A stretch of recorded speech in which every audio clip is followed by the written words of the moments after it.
Broadcasting alive from the Green Room Studios in Nashville, Tennessee, it's the At Home Show with Josh Cary and David Bates, celebrating 25 years of home and garden wisdom. Without further ado, your hosts, Josh Cary and David Bates.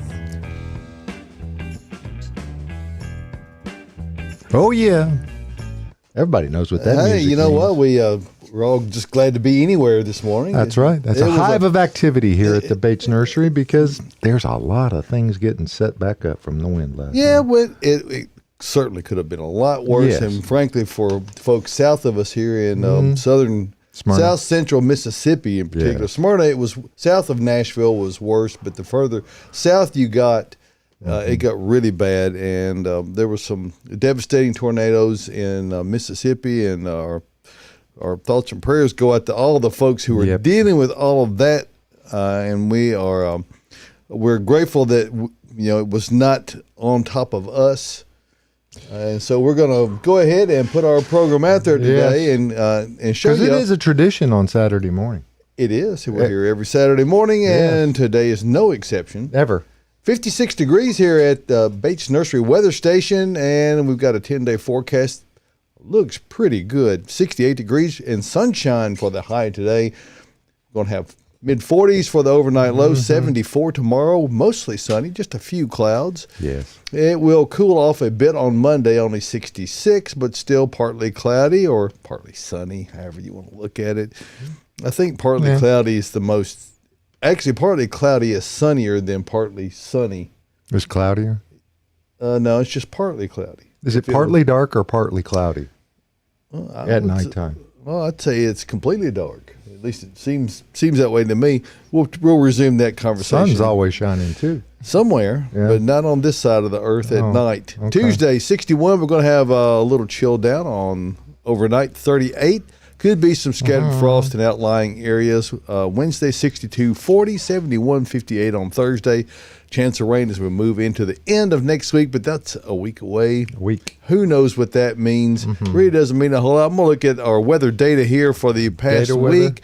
Yeah, we got, since midnight, we've got 0.2 of an inch. We got 0.9 prior to that, and that fell rather quickly. Yes. 1.4 inches for the week. We're up to 4.7 or 4.26 for the month, 2.8 for the month, and almost sneaking up on 14 inches year to date. So we've got that going on here, and want to say welcome in everyone. And hey, glad to be here. It was a little unsettling going to bed last night with all of the watches and mornings. Do you know what was really upsetting?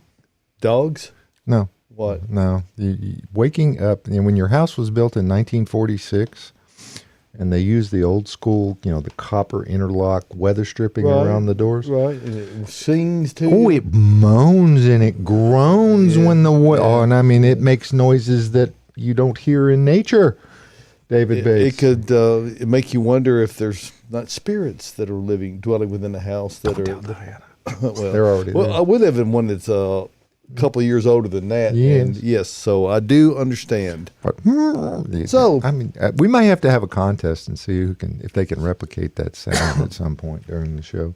Well, we will soon find out. Who else is in studio, David? First of all, we're going to welcome in Rachel Chapman. Rachel sitting in for Tyler today. Tyler is out performing matrimonial duties, which I didn't know that was part of his job description, but apparently it is. He's Reverend Tyler? He is on assignment in California, so we're hopefully all that's going to go well for him today. So thank you, Rachel, for being here today and so capably sitting in and across the way with was he Reverend of the First Church of the Peonies or something like that? It could be. Okay. It could be. We got Austin Lowen, Caroline Gant. Welcome in, guys. Good morning. Okay. Great to see you all. And I think it's a theme until further notice is that people have a lot of questions. Yes, they do. But before we get into that, so that everyone, everything go okay at home for the storms last night, no major issues. It was no major issues. I had a little bit of flooding on the creek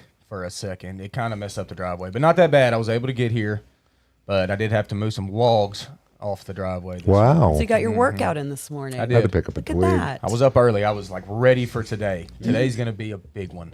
Yes. It is. It's going to be a big one, and of course, it's that time of year for those of us who are in the horticultural trades. Springtime is it's our Christmas. Yep. And everyone is. I think Right. people are generally more in the gardening spirit than they are in the Christmas spirit at Christmas time. People really get all geeked up about it, and you know what? That rubs off on us, Josh. Yes, it does. We get really excited about it, and one of the things that excites us about that is that we really have an incredible amount of things to show folks. And you see a lot of it around the studio here. Yes, it is too early, but yes, we did get our initial order of annual plants in. That includes tomatoes, Josh. Maters. Oh my gosh. Oh my. Although March maters. I did not see any Bradleys in there, and I hadn't looked when they got everything unloaded, but I could not find them. But we have Celebrities. we got celebrities. We've got a really great selection of all different types of plants. Period. So come on out and see us. But I will tell you this. We don't recommend you plant them right now. Yeah, if you just simply must have them. I mean, these are for the early birds. If we don't get them in for the early birds, well, they let us hear about it. I'll take them to the subterranean grows facility at the proving ground. For those who are equipped to deal with them properly, it's okay, but you can't just put them out there right now and expect there to be no more cold weather. I can almost promise you it will happen. It's going to be 40 tonight. Yeah, well, Okay. So that's just kind of the way it goes. So Before we get really started, we have an appeal on the Facebook page for help, David Bates. okay, well, let's see if we can appeal them. A true at-homie, Okay, a sometime guest on the at-home show, okay. her one and only self, Miriam? Pamela Furr. Pamela, well, good morning, Pamela. And what is she inquiring about this morning? She needs a landscaper so badly. Well, She's yes. called. It's been 9 months and they never show up, David.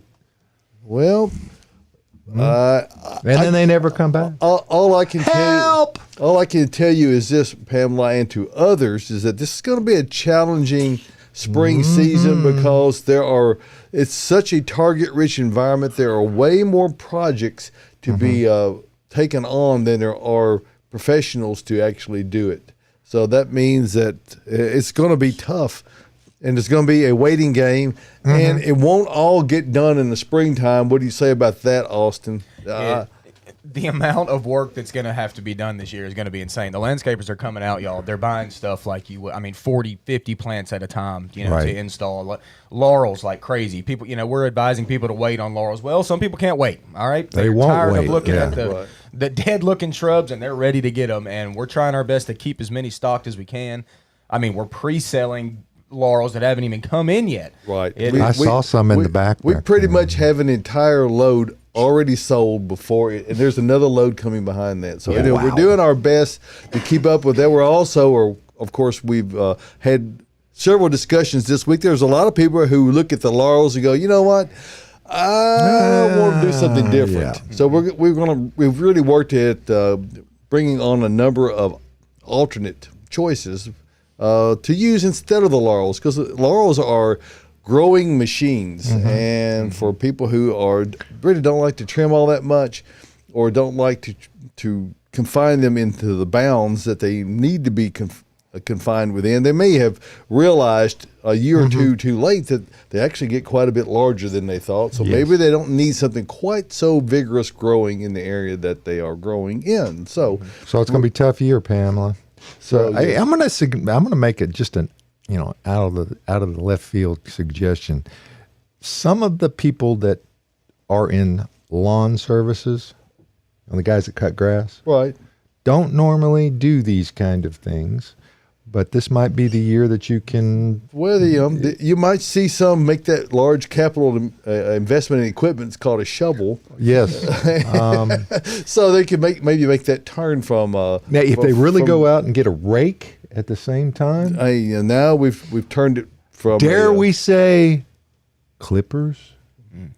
All things are possible. So anyway, but we're here to help you. AKA yard boy. Try to work your way through the process of getting your yard looking back in shape. And I will tell you this, for what it's worth, and you've heard Austin talk about it, just because we're landscape professionals doesn't mean we are exempt from these same things happening to us. He's got a row of boxwood out in front of his house that look badly. I've got 4x4s at my house where one is coming out on one corner, Pressure treated? and the other one is dead. Now these are 4 foot by 4 foot wide okay. boxwoods, Buxa sempervirens, American boxwood. One is completely dead, and they're 10 feet apart. So there's a lot of curious things have occurred, and we're still trying to figure out exactly what the cause of all that is. It's not just cold, we don't think, Austin. I think the drought that we had last summer is probably a contributing factor to many of the things, particularly those cryptomeria and other hinoki cypress, those things that are typically hardy here, but man, they took it on the chin this winter. I took one home last week. What? Hinoki? Yeah, a little baby hinoki. Well, you know.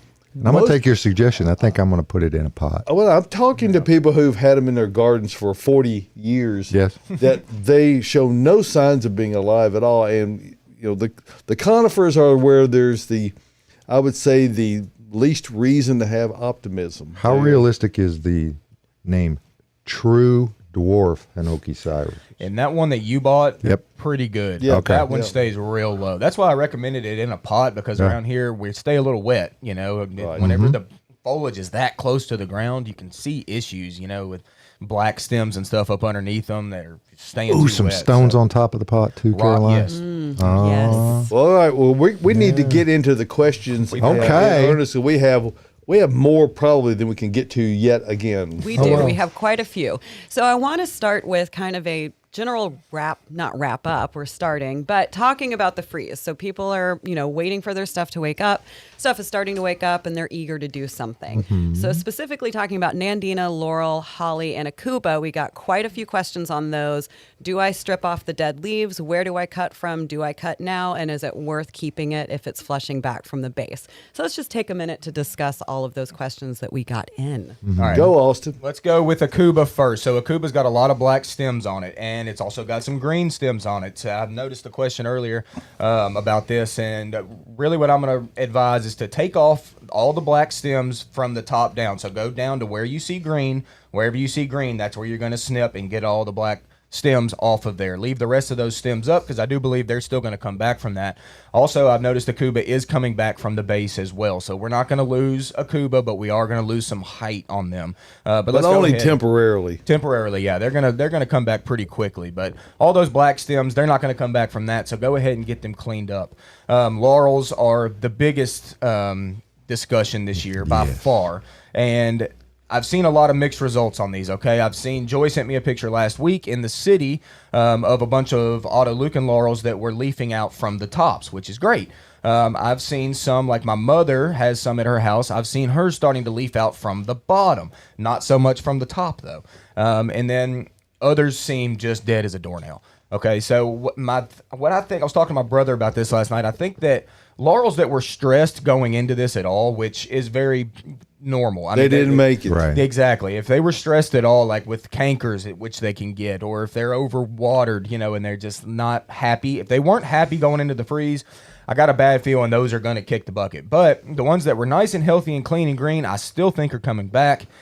But will you lose some height? Most definitely. Wouldn't you say as a general rule for most broadleaf evergreens, and so that everybody knows what we're talking about, a broadleaf evergreen, well, first of all, they don't look evergreen right now because they have been Everbrowns. they got really scorched over the winter. But all those evergreens, if you want to do something, just cut them halfway back. Yeah. Just cut them, and I talked about this in my newsletter about half measures, and that's what I'm talking about is just cut them back, and you can that way you've got that much brush you can deal with, and you haven't done yourself a disservice by doing that, because number one, even if they're pushing out new growth on the top, you don't want to leave that sticking up. You've got an opportunity to get them full down low, but that only is going to happen if you cut them back and force that new growth out from the basal breaks. That's what you want. So in that situation, they're worth leaving.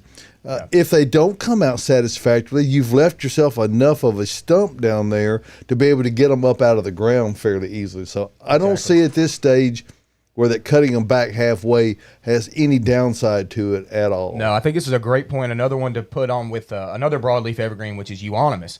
And I noticed that there was a person, I guess, that lives in a house on my way home that decided they're going to cut back their euonymus because it dropped all its leaves this year as well, which isn't actually all that uncommon. Euonymus does tend to lose some leaves every other winter or whatever. But this person decided to go in and cut theirs really low. And I've noticed that euonymus all around town is starting to flush back out. And there's the person that cut it flushed really tight and just like glossy green, beautiful leaves. Wow. So this is a great opportunity if your euonymus has gotten too big, which is typically what they do. Yep. Go ahead and give them a pretty severe cutback, and you're going to see a nice tight leaf response on euonymus. So, And one thing on euonymus that people should be mindful of is if you see any kind of these look like cancerous growths on there, there's a probably canker. yeah. Those actually are cancerous growths. Yeah. Take your pruners and prune down well below them, even if it's all the way into the ground, and prune that stem out completely. Get rid of those, because you might not even know they're there until you cut them back severely. Exactly. It's a good time to see what you want to cut. Same goes with hollies. Yep. Hollies, I talked about this last week, but hollies that are overgrown on you, which happens a lot, Yep. now's a great time to go in and get those things pruned back heavily, and that'll promote a tight leaf response. So good time to do that stuff. Nandina is another one. I'm still not thinking Nandina's coming back from the stems. They're just snapping. Anytime I went to them, they're snapping. But they're going to flush back out from the ground, I though. totally Miriam's think they is are. starting to. Yeah. Miriam. Good morning, Miriam. Good morning, Miriam. Miriam. And You're giving there's us your Nandina clue hope. right there. Miriam knows. If hers are coming back, y'all's are coming back. Now, just a little side question here as we finish this discussion. I know we're not done yet, but Miriam was wondering if it's worth keeping that Nandina that is flushing back from the base. That's a personal choice. That is a Yes. personal choice, Miriam. I mean, do you like your Nandina? Do you hate it? Yeah. How do Otherwise, you feel, Miriam? but still, Miriam, if you're going to try to dig that thing up, good luck. It's not going to be all that easy. I would say It's if a it's 2-year, 3-year project. if it's a domestic Nandina, that's the typical one, ones that you generally see them 3-4 feet tall in the landscape. If they're killed back to the ground, you're going to have like 20 stems pushing up simultaneously. Yep. So you may, if you want to keep them and let them grow back out, you may find yourself going in there and selectively thinning some of those stems out just so that it will resume the look it had previously. If it's a low-growing type like a firepower Nandina or whatever, just cut them back to the ground and they're going to flush back out. You'll never in a month you'll never know they were even damaged. They're going to look really good. That's what I'm thinking. This year might be, honestly, a little bit different when it comes to those things that come back. They might come back prettier than you've ever seen because of this dieback that we've got. All this new stuff that's going to come out when it does is really going to fill the plant, I think. You know what I was thinking, David? Red tip Photinia, old school. They look awful. They look really bad. And That's unusual.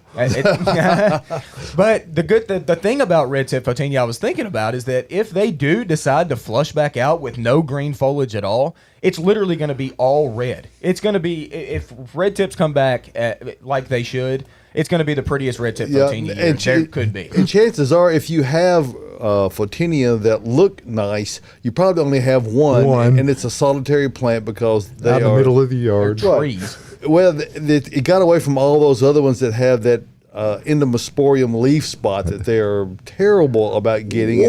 Back in the day, what was our favorite place to place a red tip Photinia? Right under the gutters, right up by the Right where you know it's going to It's going splatter to get everywhere. splashed. Oh, wow. So, Yeah. so there we go on that. Perfect. Quick question before we move on, though. As we're cutting, should people be fertilizing? That was my next question. We have Yes. a couple fertilization Okay. questions on those Okay. plants. If you are going to fertilize, now's the time to do it. Okay, Right. so I mean, yeah, if you're a fertilizing type person, now and for me, it's like if my plants wake up and they look clean and green and they're in the ground just living, I'm not necessarily going to fertilize just because. I mean, if they're struggling, if they're yellowing, or they seem to be stressed at all, maybe you can fertilize to help out. Or if it's a young planting or a new planting of a tree from last year or something, never hurts to fertilize. And now is the time to do that if you're going to. higher first number in the analysis. That's going to promote green growth. So Right. yes, if you wanted to do that, that's the nitrogen Josh is talking about. And yes, that's the It's the that nutrient science. that's- You got the NP and your Ks and your Yes. P's and Q's. Now, while we're and- talking about fertility, we'll just quickly sidetrack Okay. here for just a moment. Talk about Earth Mix Garden products. If you're Yeah, wanting buddy. to plant your plants where that you have to do a minimal amount of other things to them, where you're going to Go ahead and provide them with all the essentials at a maximum amount. Earth Mix Garden Products does it 100% sustainably, and it's organically produced. So there are no chemical additives. There's nothing of the sort in Earth Mix Garden Products. And what you get are plants that are naturally viable and strong. They're going to grow off and be more able to deal with the stresses of many new plantings. And we know there's going to be a lot. So if you're thinking about fertilizing existing plants, you might consider using our Earth Mix Supernatural. And Supernatural is a very nutritious compost. It's not sold as a fertilizer, but your plants don't know that. It's good stuff. It's really too, good man. stuff, and your plants get all the great things like endo and ectomycorrhiza. They get humic acid. And these are the things that nature naturally provides. Earth Mix Supernatural and all the Earth Mix products provide them in an extra amount to make sure your plants respond the very best. So consider that. If you're just doing initial landscaping, Earth Mix Landscape is the product to use, and it is a great overall product for soil preparation no matter what you're planting. And of course, if you're getting out there with the garden plants, Earth Mix Garden. It's amazing how they happen to be named. Isn't that? Somebody smart did that. Earth Mix Garden is the product that you're going to want to use, and these are ready to use products. You don't have to do any additional preparation to them. Got to open the bag. Open the bag, and put it in the planter, and plant your plants. That's the way it goes. Now, if you want to talk about indoor plants, Caroline's going to be really interested in suggesting you use Proganics I. It has no peat in it, and what that gives you is a more sustainable soil product, and you don't get those awful fungus gnats that are problematic. Gnats. They really are nasty in the home. So I hate gnats. So if you want to get the very best of all the products, look for Earth Mix Garden Products, and you can find them. Go to earthmix.net. Click on the Find Earth Mix tab, and when you click on that, you're going to see a whole bunch of different pins come up all over the southeast area, Tennessee, Kentucky, even up into southern Indiana and Ohio. And we've got a location coming up in Alabama, northern Alabama here in the next few days. So Did they win the basketball game last night? I do not know that, Josh. I guess that's they I think that's a did. different program. Oh, okay. So if you're Pamela knows. we like to say if success begins at the ground level, when you use Earth Mix Garden Products, and make sure you check out all of these fine vendors. You'll see the signs all over town. There's a lot of them on the rotating billboards around town. So check out Earth Mix at your favorite garden center. You will not find these at box stores. Only the professionals carry it. Perfect. So we've got a good question about soil. So let's talk about that. We have a viewer that's asking, what soil product should I use to recondition soil left behind from stump grinding of a previous tree in order to plant a new one? This is a really great question because what so often happens is that they leave these stump grindings and It'll rot right in the ground, though, David. Given sufficient time, that is true, but it's not going to happen quickly. You know, usually these. I ain't picking that up. I even have had some arborist professionals tell me that no, it's great stuff. You can put grass seed right on it. That's not true. It doesn't work. Whenever things are actively decomposing, and for those of us who do composting at a professional level, you understand that nitrogen is one of the required things, and when these soils are trying to fixate nitrogen to break down, it's got to come from somewhere. And is it going to come out of the air? It's going to come out of the soil. The bottom line of it is that if it's got green wood in it that's been ground up into dirt, you've got to dig all that out, waste it off. It's not true waste, but you need to put it out, on the back corner somewhere and put actual good soil back in there. And that you could amend with other things before you plant. But if you're digging out a big tree, unless you're planting a shrub, you're never going to be able to dig a hole big enough to be able to get that in there. So you need to consider moving it a little bit away. So I jumped on that when Austin and took you out of the question. You're the very soil passionate about it. You're the soil master, way more than me. I have seen that error occurred so many times, and there's a lot of bad information about that. So I do get a little hot and bothered by it. Well, if you got a little pathway that you want to put the stuff down on, it doesn't hurt anything. No, it wouldn't hurt anything. It's best to be used in an area where that you've got some compost coming Right. along, That's part of it, it will yeah. break down over the course of time, but it will take many months at least for that to break down. And the particulate size of it, how big the particles are generally so large that it will not happen quickly. So just trust me on this. Dig that out, put just regular topsoil back in there, if nothing else, and then you can grow grass seed on it. And then dig a hole some feet away where you can find a spot in between the roots if you're going to replant a similar thing or something else. Well, would the species of the tree have an effect on this as well? So like if you were grinding out a black walnut, Well, if you're versus grinding out a black walnut, it affects a whole lot of things Right. because of this chemical called juglone. Juglone. It's in all parts of the black walnut, and many plants, most plants, I would say, are quite intolerant of it, and they won't grow well. So if that thing specifically is what you have dug out, you're going to have a hard time even growing grass back in you have the to call the EPA when you're doing a Bradford pear tree, right? Because it's toxic I waste. think you isn't just it? do it. Don't ask questions. Oh, okay. All right, so let's move along. Moving Going. along. All right, so let's talk about Japanese maple for a moment. We have Okay. one question about the freeze that we got. So some Japanese maple had leafed out, and there is damage like mine at my house. Those leaves look toast. So what do you guys think? Is it going to damage the Japanese maple? Do we need to be concerned? No need to be concerned. It is going to damage them. I've got one that got damaged as well, and it's mainly on the tips of the plant. So a lot of the foliage that cracked earlier, like the bigger leaves, didn't get all that touched. At least mine didn't anyway. But the very tipmost parts of the plant did go black. Don't worry about this so much. It is going to crack new leaves from other buds that are along the stems. Japanese maples are actually pretty cold hardy, Yep. but you did see a little bit of damage, unfortunately, because they leafed out a little bit earlier. And they. We had that cold snap last week. So, yeah. Largely cosmetic. Yes, it is cosmetic. It will fill out. It's just very annoying to look at right now. It is, but mine still has a lot of buds that look perfect, so I know she'll be just fine. All right, second part to our Japanese maple. I have a 1.5-year-old, 5-foot tall, full-time outside coral bark Japanese maple in a large pot in full sun. Hasn't shown any signs of emerging. Bark has lost its color. Is it time to worry? Ooh, Yeah. that's a It's different time to story. worry. If the bark lost color, this happens a lot, and especially with coral bark, there's a lot of dieback from the tips. Coral bark specifically, it's a pretty vigorous growing maple. So a lot of those topmost stems are very twiggy and stemmy and small, So it tends to have some dieback. But if you see off-color stems all the way down it, and you're not seeing buds that are at least getting juiced up, is what we would say. Very typically very red, plump buds.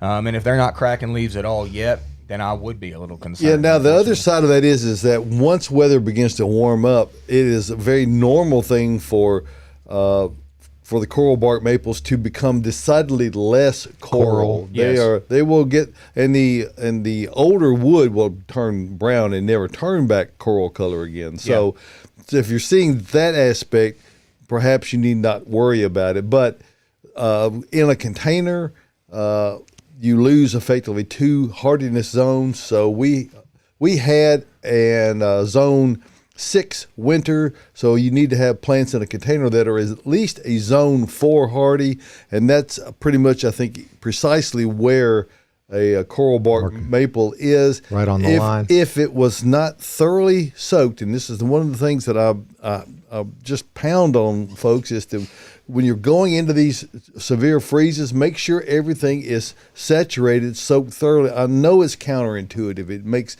no sense. Well, won't the water freeze? Yes. Yes, but it insulates the soil. And for things that are in raised planters, particularly things that are perennial in nature, things you're going to hope to come back year after year, if you soak that soil, fill that pore space that is full of air in the soil with water, it's going to greatly reduce how quickly the temperature can change from warmer temperatures to cold and then back. So it just keeps a lot of damage from occurring that would occur otherwise. So But the ice doesn't get any colder.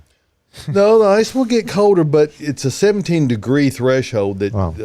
where many roots start to get damaged. And that's soil temperature, not air temperature. So it's hard to perceive exactly what that is by looking at a thermometer, unless you've got a soil thermometer. Caroline, do we have any fungus questions over there? No, we don't. Okay, Do you have one over there? I have one over here. Go for it, Josh. Joan wants to know the foliage on her peonies look like there's a fungus. This occurred last year. I thought it might be they'd be fine this year, but nope. What's going on? Treat the leaves with a fungicide, the soil? Yeah, you're gonna if you really want to try to get rid of it and stop it from spreading. Yes. Now, if there's already, it's kind of rare for you to already. I have think it's spots probably on it. freeze damage. That could be more of a cold issue. little black now, stuff on If you there. saw fungus last year, which if you live in Middle Tennessee, you're going to see some fungus on peonies as the season draws on, y'all. I'm sorry to say it, but unless you are just like really I'm spraying lucky. fungicides, you're going to see some spotting on leaves late in the season. Yeah, It typically even happens. peonies, which are very resistant to it, still have some susceptibility Yeah, to it. some. The good thing about peonies, they're an herbaceous perennial, so they die completely back to the ground. So the new foliage that's coming out should be clean when it comes out. That's what makes me believe that this My is little more baby likely showed up this a week. touch of freeze damage as Yeah. opposed to it's just a little early for we haven't had that much warm weather. No, fungus isn't really coming out yet. So, but I will tell you, like David just said, all the old foliage is going to drop to the ground. And if you did have a fungus issue last year, which I'm sure you did, clean up all that old Yep. foliage before it comes out, and that'll greatly help you. At least combating that a little bit. But there you go. There you Very go. It is. All right, we got a question on the Bates Facebook page. Is there any hope for the large, mature, fragrant swamp jasmine on my arbor? It looks totally dead. There's Can always it come- hope. There's always hope.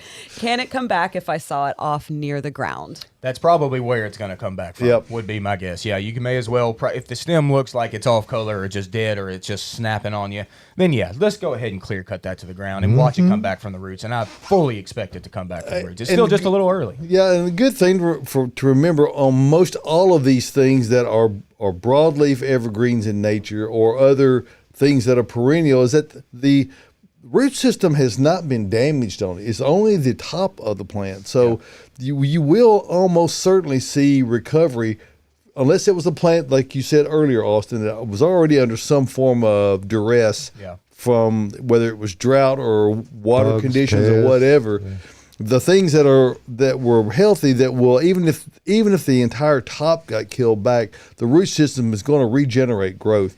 And because the root system is not damaged, that regrowth will come back fast. I mean, you're going to see a lot of growth quickly. So if you can just be, I mean, we're people that want to sell people plants. That's what we're in business to do. But we want to also help you salvage the ones you've got. So we don't. If you can be just a little patient, and I know it is horrendously tough because it's been months. It was the first day of winter and now we're into the first week of spring, and people want it right now.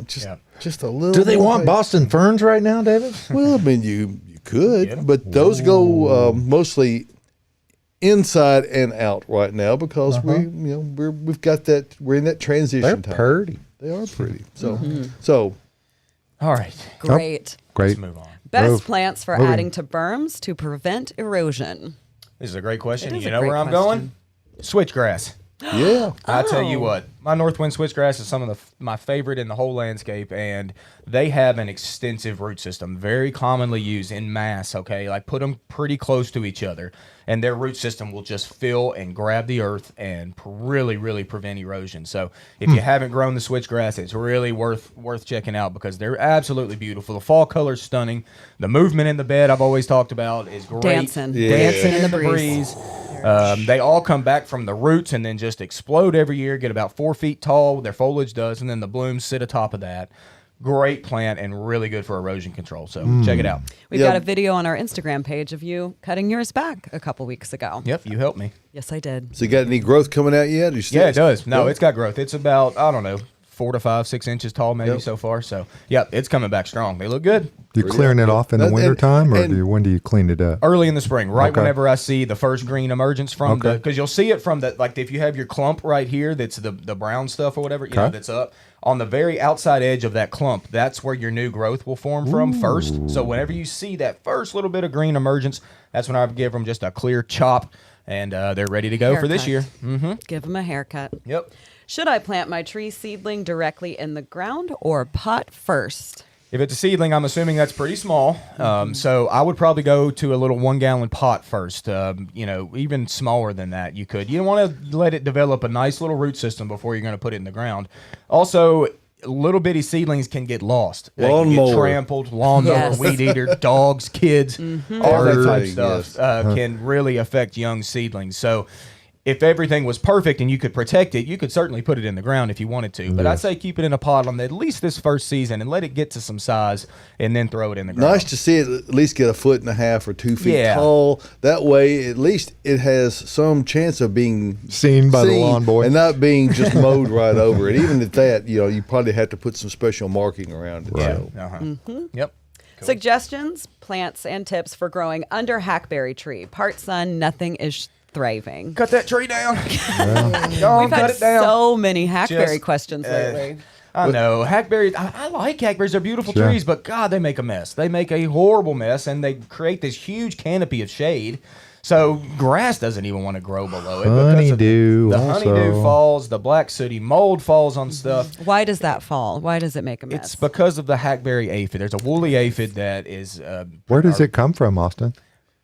just nature. I mean, No, it's no, just no. there. What part of the aphid does it come from? Oh, the backside. Honeydew is a flowery word To to describe. refers to the excrement that comes out of them, and in that excrement, the honeydew grows the fungal things that makes the leaves turn black, that drops down all over your the cars world and they been everything eating? else. So Yeah. they just eat. Oh, They- okay. I mean, whatever it is they eat. That's Golly. Yeah. strangely they don't seem to be bad every year. No. Some years are different. It seems like I went to Mississippi one time and I saw more woolly aphids than I've ever seen in my life. I mean, it was like a cloud of white. Yeah. And some summers here we have that. That's how all insects are. Some years are worse than others.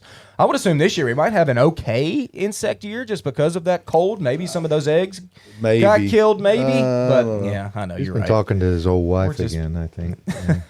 Anyway, But anyway, to answer your question, I wouldn't grow hardly anything up underneath a hackberry tree because you're going to see issues. You just are. If you can get it out of there, let's plant a different tree. Well, people ask about what kind of a shade tolerant grass can you plant? There are none. I know. That's There- the problem. and if grass was growing everywhere else except under the tree, that is what we call a clue. Yeah. So you need to be Sunshine. thinking in terms of some kind of a shade tolerant ground cover. Perhaps Pachysandra, perhaps maybe Mondo grass might work well. And speaking of Mondo grass, mine looks horrible at my house. people do. There are some sprigs of it that are alive. It's mostly Dead. blasted. Yes, Yeah. it looks awful. So All right, a climbing hydrangea question. Well. Here we go. What does climbing hydrangea need? I'd love some on the side of my house, but it is mostly shady. Well, That's good. Okay. Yeah. Climbing hydrangeas a lot of times will climb up trees. So if they're doing this, you know that they're very shade tolerant and they can get really tall. So putting it on the house is okay for a little while, but it's going to probably outgrow that. And it is going to cling to your house. So just know that too. The put a structure in front of it, some lattice or something. Put some if sort of there- lattice on it, yeah, because climbing hydrangea is well known. It will self-attach without you having to like pin it up on anything or whatever. It's Well, just that'll be that's nice. both a good thing and a bad thing. yes, definitely. So Especially if you like your vinyl siding. yeah, I Well, mean, it won't attach to vinyl siding. No, it'll but, go but under. if you've got masonry surfaces, Yep. it will it's attach. there. Yes. Yeah, it really will. So every few seasons, you probably want to go in and clear it down, pretty low. But other than that, you've got a good scenario. You've got shade. You've got a structure to put it up. Go ahead, let's grow it. We've Do you got like some it? here. Do you like it? It's not my favorite. It's not your okay. There's other hydrangeas I like a lot more. You love hydrangeas. But- You love to But talk I about have my seen them when they're on the north side of a big wall of a house where they do a nice job of covering it. And once they get up tall enough and get enough light from high enough up, they do flower quite nice. So Yeah. they do add interest to specific areas, but they're not my favorite hydrangea either. We have a family question here. Family question. We may need to have a Is it a poll family here. asking, or is they asking No, our it's family? it's one of those marital issues that comes up occasionally on Well, the At Home Show. Renee says that she wants a magnolia, but my husband doesn't want to deal with the mess they create. Well, this is okay. This is not my wife. It's that's not? asking this No, question. no. Oh, Yeah, we have Sure. magnolias, I was and we've about to had no say. such conversation. And so. she wants suggestions for a beautiful magnolia that's not messy. Well, it doesn't exist. No, I'm sorry, it doesn't. They're The husband's beautiful. right in this scenario. No. Whoa. In this one, he is a little bit right. Okay. Is he- Magnolias are messy. You know what you should do? This is a quote from Dr. Lincoln, who's one of our favorite horticulturalists out here. Mm-hmm. Convince your neighbor to plant one in their yard. Yeah. And then you can enjoy it. And they have to clean it. okay. Yeah, Okay, so you're which- gonna have Not to a bad clean it. idea. It's and what's very messy. strange, what's strangely about the southern magnolias, they are a broadleaf evergreen. However, when they start pushing new growth into spring, all of that old foliage that no longer is photosynthesizing gets dropped off. So you get this shed of these really very tough, leathery leaves that are they're hard to compost. They're really hard to do anything with. They are. And you talk about grass not growing under a tree, grow you a magnolia. You ain't Yeah. going to see no Grow grass. magnolia. And they will I'm get gonna plant big, one. some of these varieties. Well, what about the small ones, the little small ones? Do they- Little Jim is the one of the dwarfs we sell, Right. and a dwarf is relative though, Josh. Right. If the big ones get 50, 60 foot, then Little Jim gets every bit of 30, Woof. if not 40 with time. Now magnolias are not known for growing fast. Okay, Okay. they're a fairly slow grower. So if you still wanted to plant one, they are pretty trees. So if you can, I don't know, convince the husband, maybe you can do it. But they are messy. There you go. Just get know ready. that. Plant suggestions for a container west facing with lots of sun. All about 1,000,002 options for that. 1,000,002. Wow, look at we that. need to chat. Do you want to talk annuals? Do you want a beautiful colored flowery pot through the whole season? Do you want a little conifer in there? Do you want a little specimen tree in there?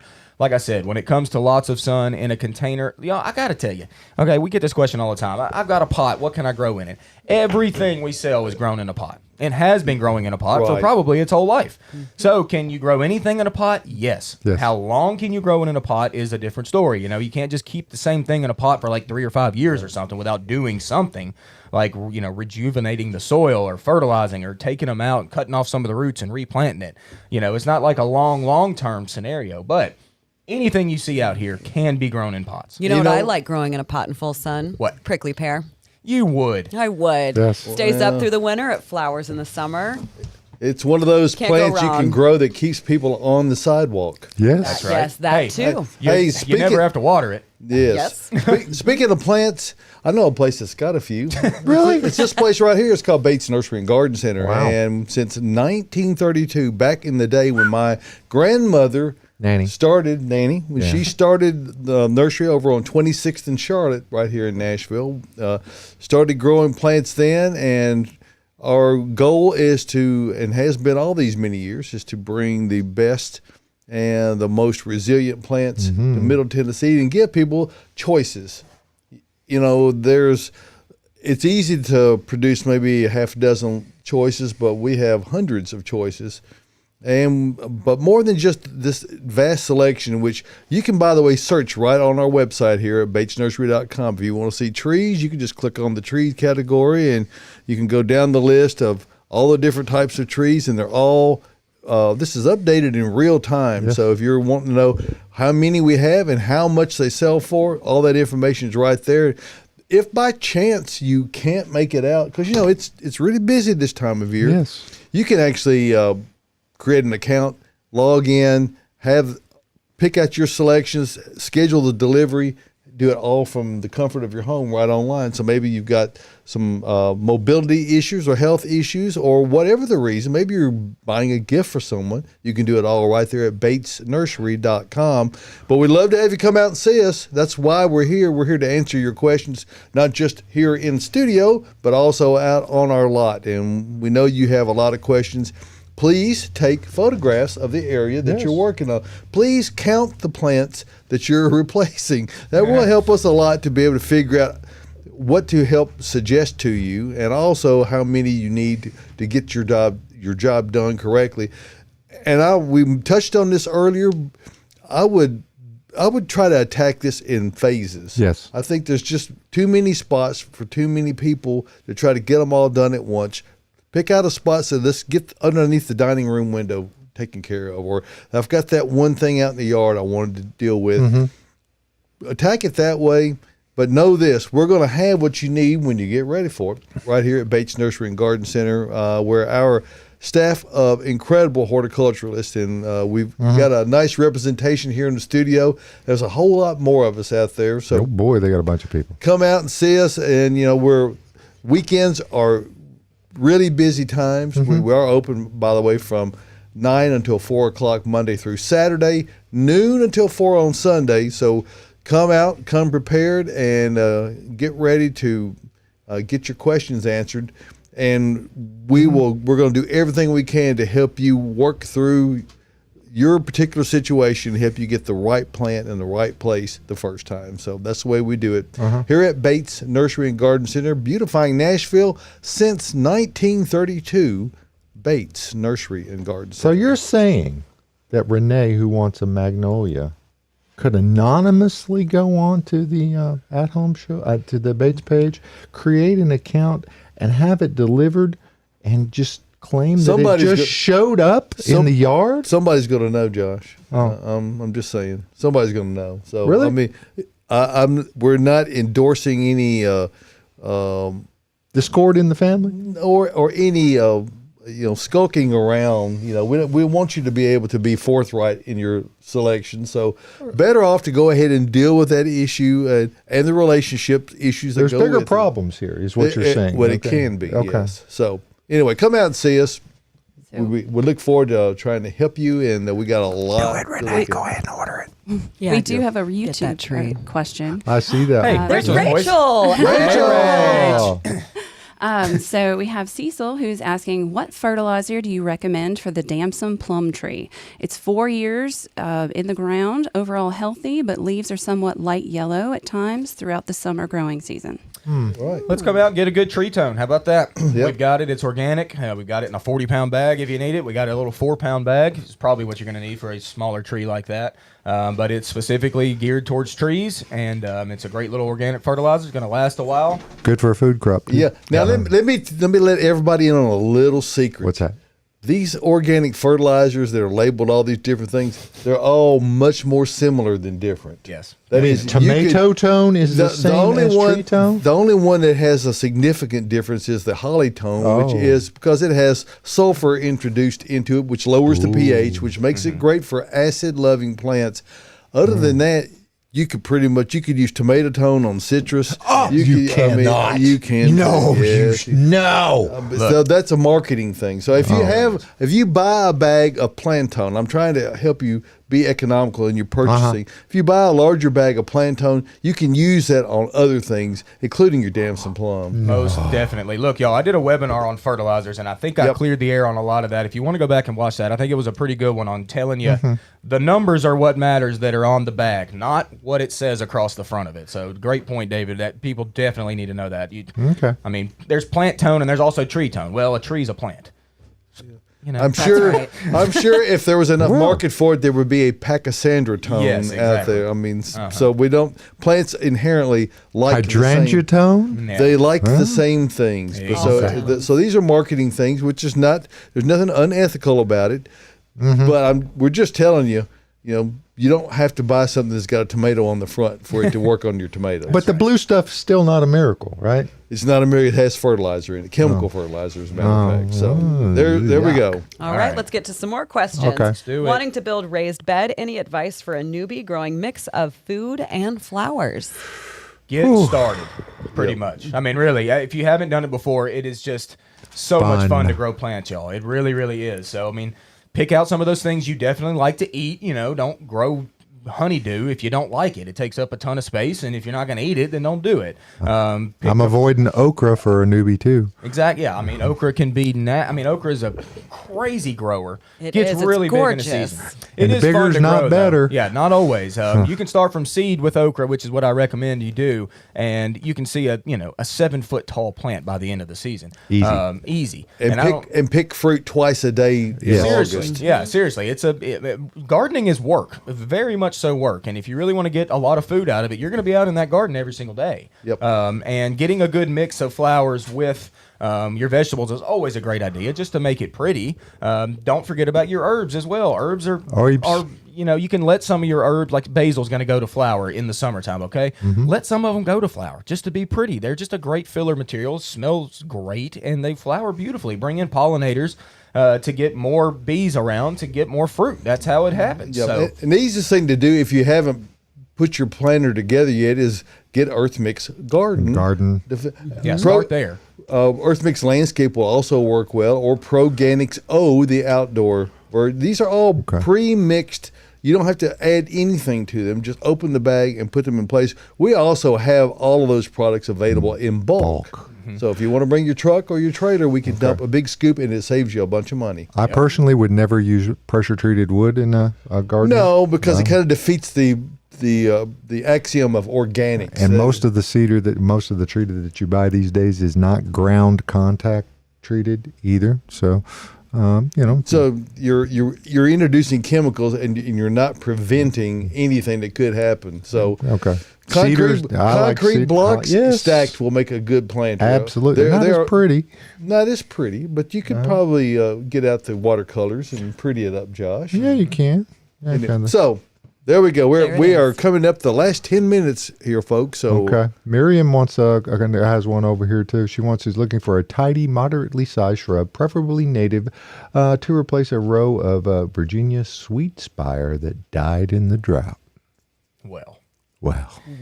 Tidy and native is not necessarily two things that go all that well together, Miriam, around here. Most of our natives are fairly rangy, if you will. Rangy's a good word. Rangy's a good word. I like that word. Yeah, I mean, there's some viburnum out there that are native. I wouldn't necessarily call them tidy. If you prune well, you can keep stuff a little bit tidier, like a little arrowwood viburnum or something. They want to get big, but if you give them a really hefty trim, they'll do well for you. They got a lot of, they're blue. As long as you pair them with another arrowwood viburnum, you'll get these blue berries that birds tend to like. That could be a cool one. There's a number of natives, but like I said, is there one called Blue Muffin? Is that an arrowwood? Blue Muffin is, that's the arrowwood. That's a cool little plant. It's got pretty leaves. It's truly deciduous. I was thinking about this last night. I think people need to start getting over the whole evergreen thing so much through the winter time. Well, all right? These little events like we had this past winter are things that are educational opportunities. It is. Where they don't have, not everything needs to be evergreen. No. There's real benefit to having deciduous stuff, mainly because they're more winter hardy. Yes. They're more adept at handling the cold temperatures, and they're cool looking. They create interest. And some of these shrubs are so stemmy that even over the winter time, you can't barely see through them. They still give privacy. Right. Yeah. So think about those deciduous options more. We live in a deciduous hardwood capital of the USA, pretty much. I mean, we're right in the middle of the forest. But all of our stuff drops dormant for the most part. I mean, the only real evergreens we have is juniper and pines and a little bit of hemlock as you go east. But other than that, there's not too many evergreens here, y'all. So start using deciduous shrubs more, and they give you more flower power, okay? So that's what I love. Flower power. I got to say it once a show. You love it. Right. Speaking of flower power, trailing plants for a shady window box. Anything that flowers? Yeah. What would it be? There's a vinca out there that I really like. What's the name of it? Vinca? Vinca. That's it. Vinca. Yep. Nailed it, It Josh. is a type of vinca, but it's like illumination or something is the name of it. And it's got this variegated foliage that's super bright, and it is vigorous. I grow it in my mix containers in the kind of shady spot that really spills out. Good one for that. Sweet potato vine works for that area too. It may not, it prefers more sun, but it'll handle shade. What else we got? We got ivy. We got creeping Jenny. Creeping Jenny. Oh, that's taking over my garden bed right now. That takes over everything. It does. Silver Falls. What I can't think of the name. Dichondra. I love that one. That's a great plant. That silver bounces off purples and reds, really nice. I grow it every year. In my Easiest mixed plant containers. to grow. It's perfect. And the great thing about when you're doing planting, whether it's in a planter or in the ground, is that not all color comes from flowers. You get a lot of color and interest from the different foliages or the stems, and many of these are quite complementary compared to other things. So when you've got a great assortment of different things, it really does create a lot more interest, and it makes things stand out that might not otherwise. Definitely. Is Euonymus Manhattan a troublesome shrub? Anything from Manhattan is troublesome. It depends on what you mean by troublesome. I mean, does it live? Most definitely. Almost a little bit too well. So if you're talking troublesome, it can get a little large, okay, for most scenarios. If you're doing a large hedge that you just want to kind of leave alone and let get big, then it's a great little shrub. Do know whenever they're in flower, they produce a lot of flies, which is it's weird. But whenever they're in bloom here on the lot, you walk by it and there's like a hum. So that usually Gross. is a good clue to trim them. Yes. You can cut those flowers off and get rid of them. Yeah, because they're growing machines. They're typically, and I think most frequently, best used in somewhat more commercial applications where you have large wall spaces. You've got areas you're needing to fill with green. Most people's homes don't really lend themselves to using that really well. Most people don't like to trim that much. Yeah. Really? No. Yeah, don't put Euonymus right on your home. Just don't, y'all. You're going to be mad at yourself. It might eat that house. It will. Okay. What could be happy on a screened porch? It's outside but completely covered. My cat. Josh's cat would be so happy on your porch. Well, there Yes. you go. There's your answer right there. One thing that I grew for years until I got out of control and planted them in the ground was Japanese spreading plum yew. It was fully shaded. It did great. In the winter, it looked like a fern. And I barely watered it, and it did fine. Oh, yeah. That's an easy plant to grow. And that stays evergreen if you want that. I mean, there's a number of annual plants you can use for this. I mean, I'm a caladium guy. Who isn't? Yes. Caladiums are fantastic, and they really love a shady front porch. And that's another foliage plant. They don't do anything they do bloom, but it's They not got grown great for that. foliage, Great though. foliage. Just stuff them in a pot all together, and it's so pretty in the shade. They're totally fine with that. You just got to be a little patient because they don't show off early. You got to have hot weather before like it they hot. really start cranking. hot shade. Pretty for much have to caladiums. have nearly 80-degree soil temperature before they really start to push. Those hard. watermelon ones are so cool looking too. The Oh, ones- they're awesome. Oh, wow. Yeah, and if you do plant them early, like David said, don't overwater them, okay? Because they're not going to be using all that much water. They don't grow very quickly in the spring. Dave, if I'm growing caladiums, I am waiting until May at least to plant those guys. Yeah, so what I did just little pro tip there.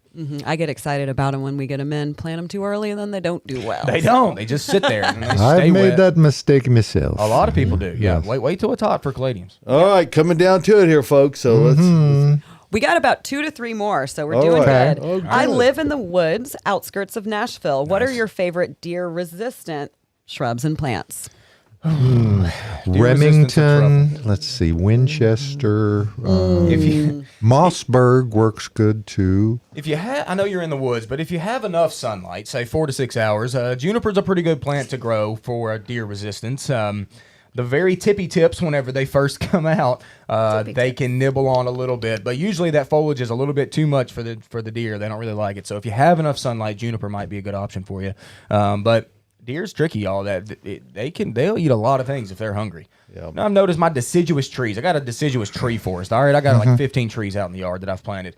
Almost every single one of them, if they're small enough, has a tip on each little stem just eaten off. Yep. Why do deer eat the tips of twigs? Well, and if you To spite you. if you have hosta, which grows great in a shady environment, that's an all-you-can-eat buffet. Oh, for yeah. you. Yes. They will chew them to the ground. Oh yeah, don't All do those that. expensive ferns that you put out. Yeah, Oh, they- yeah. You know what they don't eat though? They do not eat hellebore. They do not eat No. Lenten rose. No, they don't. So I they haven't don't had a eat bother anything mine. really that has a strong scent or fragrance to it. So consequently, the plants that have Puccinense compacta azalea is one we don't have it all the time, but it's an azalea. They will not touch it Yeah. because it has a very strong fragrance to Cool. it. So if you have really difficult situations, your choices are limited. Yeah. I think there was a record harvest of deer last year in Middle Doesn't Tennessee. matter. There's plenty more I'm coming saying, on. Yeah. 100 and I believe the figure I saw was 166,000 and change, and that doesn't put a dent in them. I mean, so Yeah, they're everywhere. My cars would And we're know at my house. yeah. And Okay, we're- finally, we've got our last question All of the right. morning. Dun, dun, dun. Here we go. And I know Rachel's husband, Adam, would love this question because this is one of his favorite plants. My serviceberry has not flowered yet. I planted it in the fall. Should I be concerned? Yes. No, you shouldn't. A little early. Serviceberry is just starting to crack its bud, so it leaves out first, y'all. You're going to see leaves before you're going to see flowers, so don't be worried. Serviceberry is a very hardy plant. I have no problems with thinking they're coming back just fine. So it's like I think I noticed on our tree lot, our serviceberries are just starting to, their buds are starting to swell, and they're going to send out leaves first, and then they're going to flower behind that. So don't be concerned yet. It's fine. It's just a touch early. You know, when I was a kid growing up, Amelanchier canadensis is one of my favorite words to learn. Yeah. Because it's just fun to say. I know. It's a good one. You were a weird That- kid, man. that That's all I is- can say. That is what a serviceberry is. So, Amelanchier. Ma'am, yeah. It was what? Hey, that Yeah. went by pretty fast, guys. We had a lot of fun this We- morning. we We really- hope you guys did too. You know, we appreciate all the questions. We and of course we put out there in the newsletter each week a link so you can ask those questions. Also, all of our social media pages: Facebook, Instagram, both Multiple Facebook feeds. Yes, if you at the want. At Home Show and at Bates Nursery. So check all those out and come see us. Hey, we're getting ready to open the gate. They're Come on in setting, here. yeah, they're setting everything that blew over back up. Nothing got I think hurt. it's been done by Yeah, now. they It's were, they probably were done. working on it. Even the signs. My gosh, it got windy out here. But folks, it's a Saturday morning tradition. So next Saturday, we're going to come back and see you for the At Home program. And once again, all of the cast appreciates you being here. And Rachel, thank you for being Rachel. here. Yay! Reverend Great Tyler job. will be back in attendance next week. And Yeah. we will be here for you from the Green Room Studios here at Bates Nursery and Garden Center.